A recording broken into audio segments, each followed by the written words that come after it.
How do you do, ladies and gentlemen? And welcome to the first edition of What Do You... a new radio quiz game.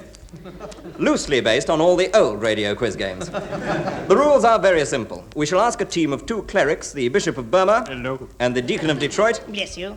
a series of questions in either category, or special category. If they get it right, they get a... And if they get it wrong, they get a... From the studio audience. At the end of the contest, they will hear this. And they must stop immediately. At any point in the proceedings, they may be given a... Which means that they can ask for another question. Or if they hear a... It's the fire alarm. When they want to interrupt either a or a question, they must press their special buttons. Bishop, will you press yours? And Deacon, yours. In the event of a tie, there will be a choice of either a... or a... from the audience for either the... contestant or the... Right. Those very simply are the rules. And now we are ready to play the first game of What Do You... And the first question is for you, Bishop. What are... Oh, I'm sorry, that's all we've got time for. There's no score, so it's goodbye until next week from me. And remember, always...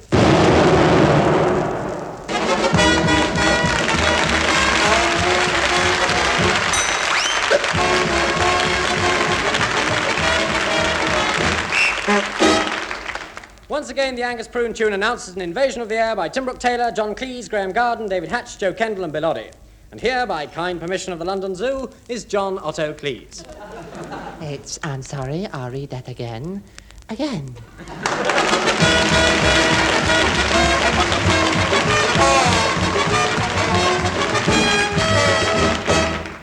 Just before we go on with the show, here is an urgent message.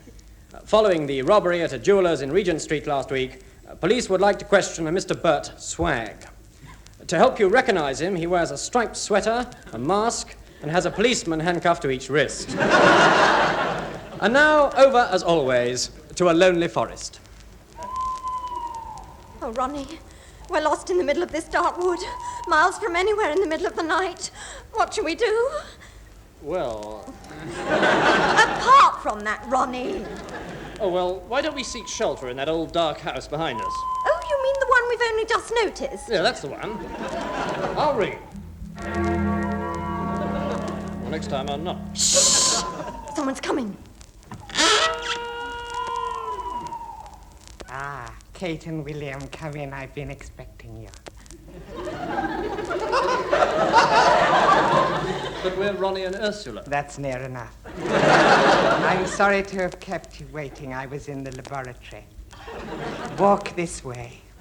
No, this way with your knees bent.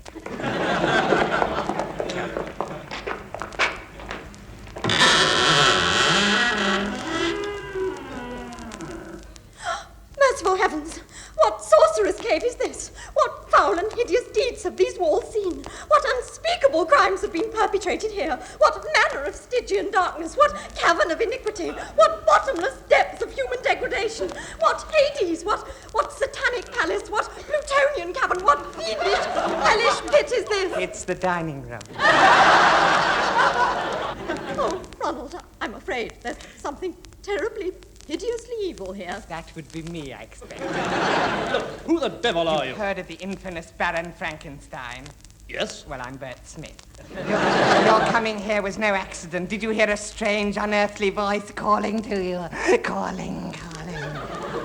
Now you come to mention it, we did. That was me. I was locked in the laboratory. You mentioned Frankenstein. I know what you're doing in this lonely, evil house. You're making something, aren't you? Don't change the subject because I'm in a horrible mood. Hideously horrible mood. Quick, Ronnie, run for it!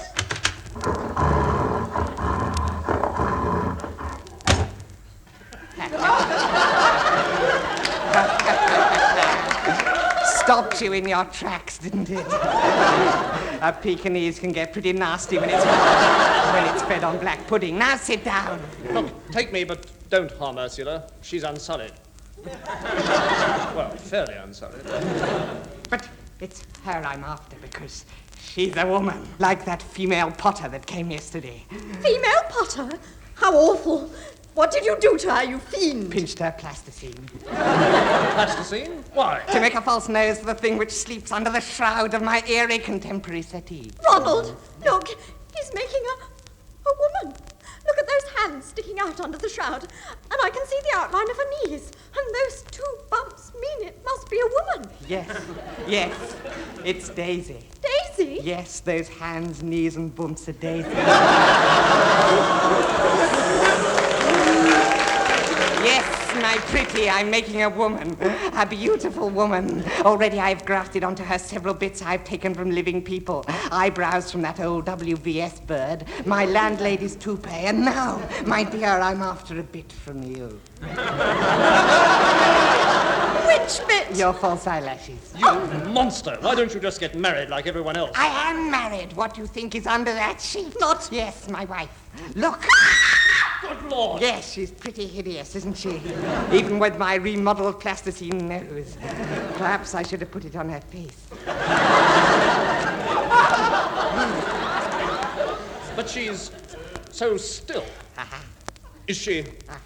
Is she? Yes, she's stoned out of her mind on milk stout. So I'm seizing this opportunity to do a bit of renovation. You poor soul. I've misjudged you terribly. Here, take my false eyelashes.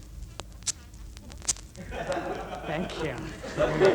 And my mustache. And my wooden leg. Thank you so much. And my artificial arm. Thank you. My false teeth. Thank you. My plastic kneecap. Thank you. My glass eye. And here's my spectacles. Ursula! Ursula! You never told me you wore glasses.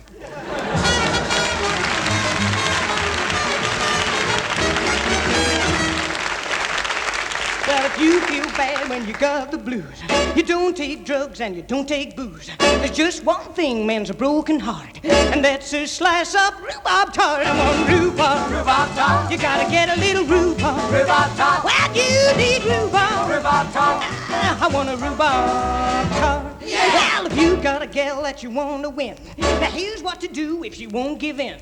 Hold her close and turn out the lights and slip her a great big juicy slice of rhubarb. Yeah, give her rhubarb tart. You're gonna love you for rhubarb tart. Wow, what you want rhubarb tart? Yeah. Now you all know what I'm talking about. Yeah. And what do you think of rhubarb tart? Do you all want rhubarb tart? Yeah. Do you all need rhubarb tart? Yeah. Well, will you sing with me then? Yeah. Well, berry pie is quite all right, but I want rhubarb every night. I want rhubarb tart. Now let's hear you now, rhubarb tart. Let rhubarb tart. All together now, rhubarb tart. Well, mama's little baby loves rhubarb. Mama's little baby loves rhubarb tart. I want rhubarb tart. I want to tell you about rhubarb tart. Rhubarb tart. Hey, rhubarb tart. Hey, rhubarb tart. I want a whole mess of rhubarb tart. Well, everybody gotta get a rhubarb tart.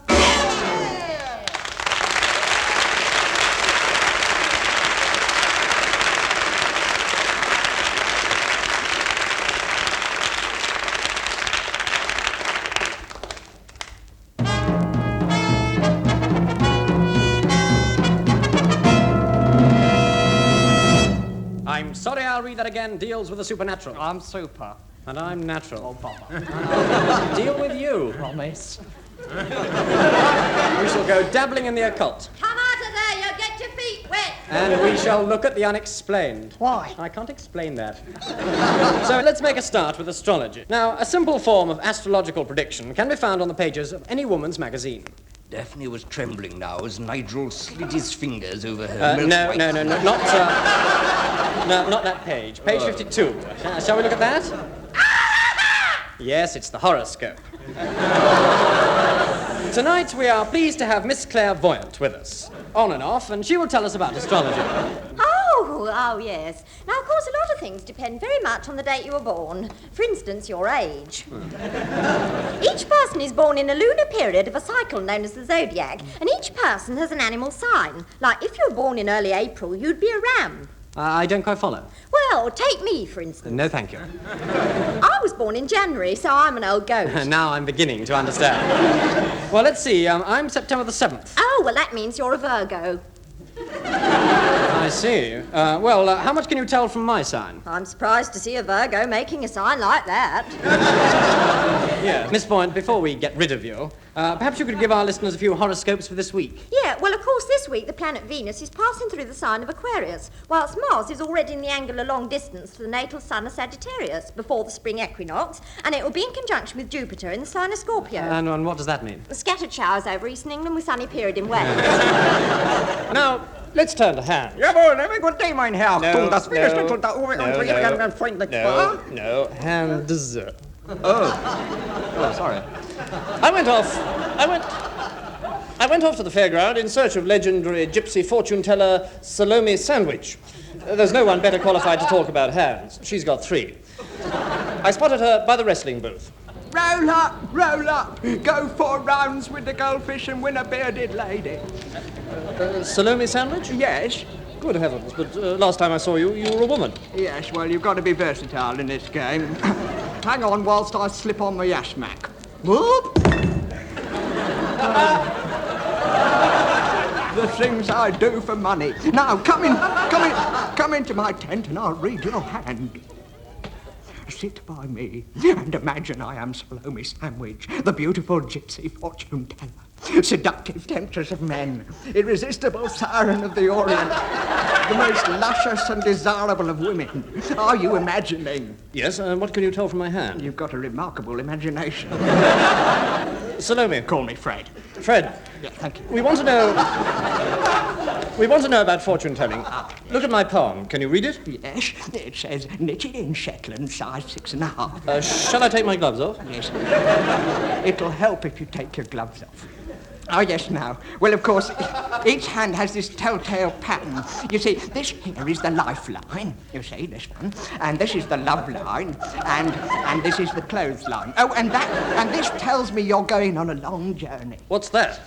That's the shipping line. Oh, I thought we cut that line. Yeah, I wish we had.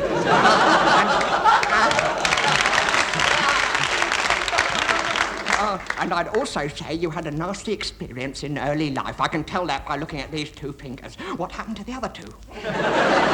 No, don't tell me.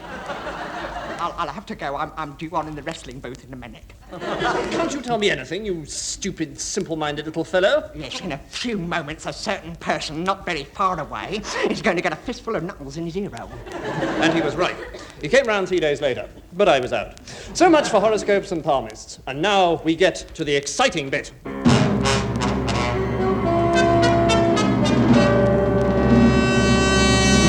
Did you enjoy it? Good. And now for spiritualism. Spiritualism is the art of making contact with the dead. It's rather like radio. 20 years ago, the greatest living authority was 82-year-old Professor Prune. We called up the Spiritualist Guild to ask if he was still alive. Hello, Spiritualist Guild? Yes, good morning. Could you tell me if Professor Prune is still alive? No, I'm afraid he's dead. Would you like to speak to him?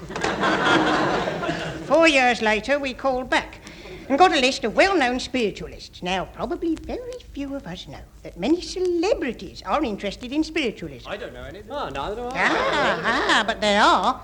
And we have with us now 2 old friends, Armand and Delilah Menace. Would you believe it? Good evening. Good evening. Now, as we all know, these 2 are loved and adored by all dumb animals, though the wise ones can't stand them. But what we don't know is that Delilah is also a medium and is publishing a book on her psychic experiences. Isn't that so? Yes. Delilah and I have just returned from studying natural séances in Serengeti. Yes, Armand and I have been seeing things in the jungle. Yes, both of us necromancing in Serengeti. Here on the film, you see the natives' camp.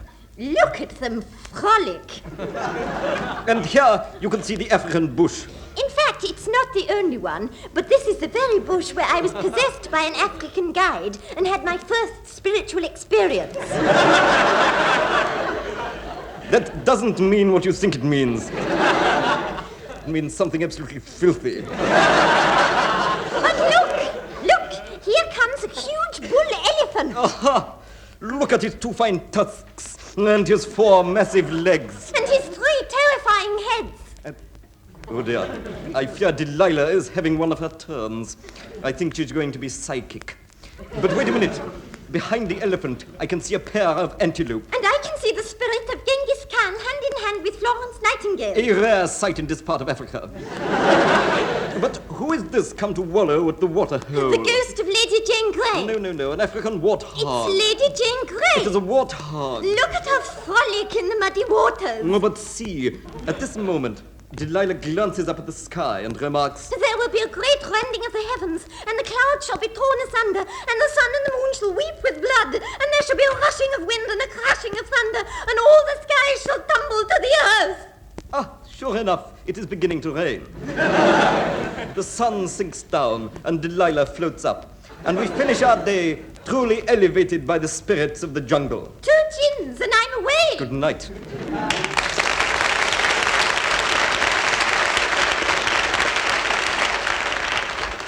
Well, no program on the supernatural would be complete without some creepy music. So take it away, Creep.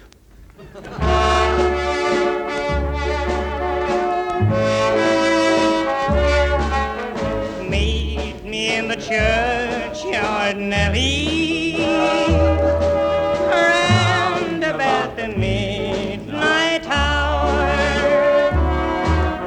We can be saucy and sinful tonight, 'cause 1 or 2 wrongs make a pagan right.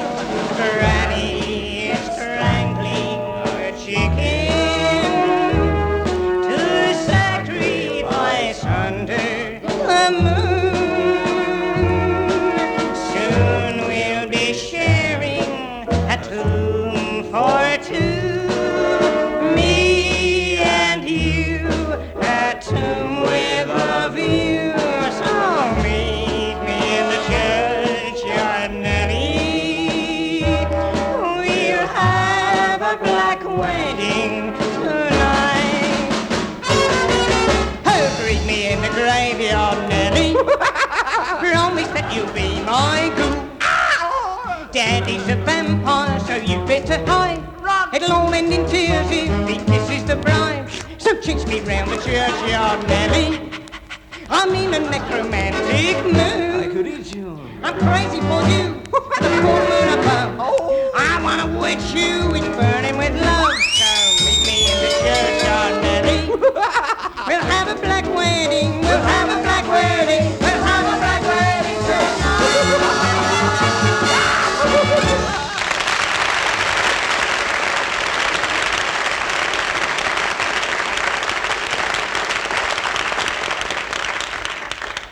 From time immemorial, there have been witches. But to end our survey, we want to hold a séance here and now. Before your video.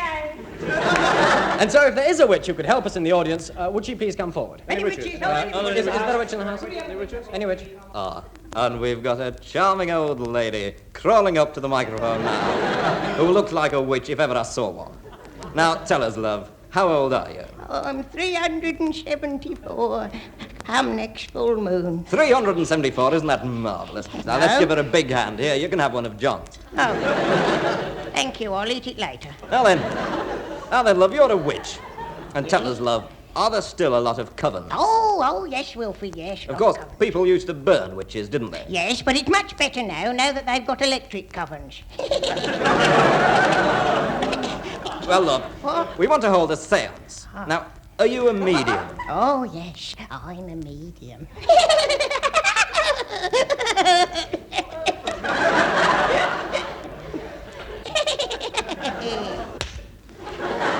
I've always wanted to strike a happy medium. Now, during this, we want absolute silence from everyone. except the audience. We shall convene with the devil. We shall question the spirits. We will probe the depths of hell. Sit round the table in a circle. No, we can't. Why not? It's a square table. Yes, well, never mind. Dim the lights, and now keep absolutely quiet.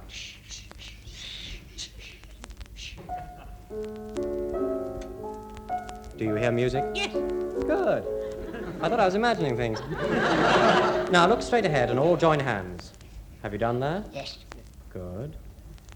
Here we go round the Mulberry Bush, enough. Now, anyone not got a chair? Me. Well, you're out.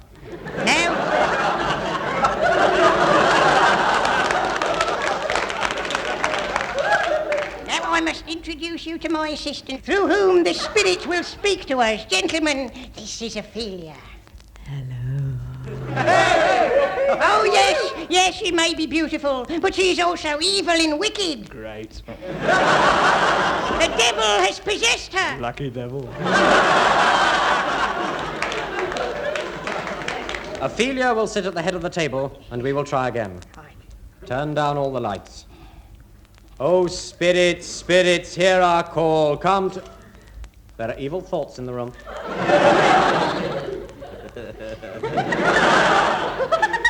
Get off. Quiet, we're not getting anywhere. Speak for yourself.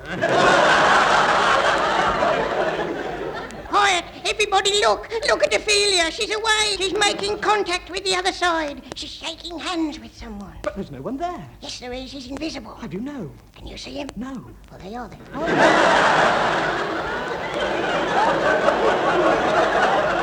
Now she's getting up. She's pointing to something. Yes, look at the window. Good grief. Curtains. No, behind them. An aspidistra. Yes, and hanging from the top leaf a bat. A hideous black bat. Look at that gnarled old face and those beady little eyes. It's the spirit of my mother-in-law. How do you know? I'd know that face anywhere. If there is a spirit possessing that bat, it will answer us by knocking. So one knock for yes, and two knocks for no. One knock for yes, two knocks for no. Is there a spirit among us? No. Are you sure? No. You mean there is? Yes. Do you want me? No. Do you want Ophelia? It's not a spirit.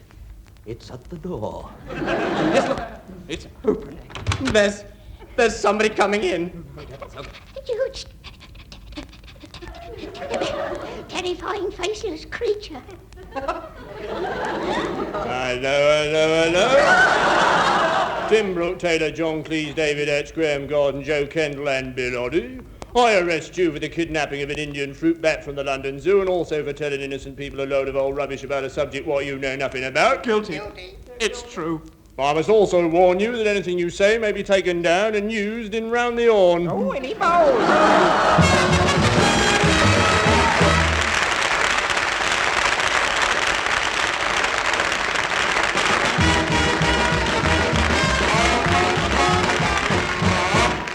With the Angus Prune tune, we end another edition of I'm Sorry, I'll Read That Again. Those taking part were Tim Brooke-Taylor, John Cleese, Graeme Garden, David Hatch, Joe Kendall and Bill Oddie. The scripts were by John Esmonde and Bob Larbey, Peter Vincent and David McKellar, David Hatch, Eric Idle and Bill Oddie. The songs by Bill Oddie and the music was provided by Dave Lee with arrangements by Lee and Cohen. The show was produced by Humphrey Barclay, and that's it until the same time again next week, when John Otto Cleese will come to the microphone once again and say... Hello, microphone.